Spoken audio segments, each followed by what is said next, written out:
Les victimes n'oublient jamais, mais les bourreaux, eux, réussissent souvent à se faire oublier. Chaque année en France, 160 000 enfants sont victimes de violences sexuelles. Un enfant toutes les 3 minutes.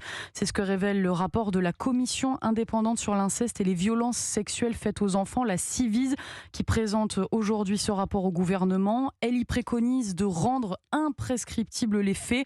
Arnaud Gallet, bénévole à la Ciivise, a lui-même été victime d'inceste. Écoutez son témoignage ce matin sur Europe 1. J'ai été victime d'un double inceste entre l'âge de 8 ans et 11 ans par un grand-oncle et à l'âge de 12 ans par 2 cousins. On peut vivre avec, on vit difficilement avec, je mourrai moi avec et je vois pas pourquoi d'une certaine manière, au regard de toutes les conséquences psychotraumatiques, les agresseurs auraient le droit, eux, de s'en sortir à un moment donné de ces crimes qu'ils ont commis. Quand vous avez un retour d'amnésie comme moi avec mes cousins, c'est un truc hyper violent parce que soit vous êtes exposé au fait qu'on ne vous croit pas ou sinon la famille va banaliser comme c'est fait dans 9 cas sur 10 et auquel cas c'est vraiment difficile et donc légitimement on peut se dire est-ce que cette personne-là, les victimes, ont la force d'aller déposer plainte contre leur agresseur. Moi, je suis pas sûr. Et disons au bout d'un moment que ces actes doivent être répréhensibles à tout moment et qu'on arrête avec le droit à l'oubli, quoi. C'est pas possible. Non, le droit à l'oubli, parce que les victimes, en l'occurrence, elles n'oublient pas. Donc, si les victimes n'oublient pas, il faut qu'à tout moment, des bourreaux puissent répondre de leurs actes. Le témoignage édifiant ce matin sur Europe 1 d'Arnaud, victime d'inceste. Et à ces victimes d'inceste, Emmanuel Macron avait dit en 2021 « Vous ne serez plus jamais seul ». Et c'était avant de créer justement la Ciivise. En 3 ans d'existence, elle a déjà collecté 30 000 témoignages. Sa recommandation au gouvernement, rendre donc les viols et agressions sexuelles sur mineurs imprescriptibles.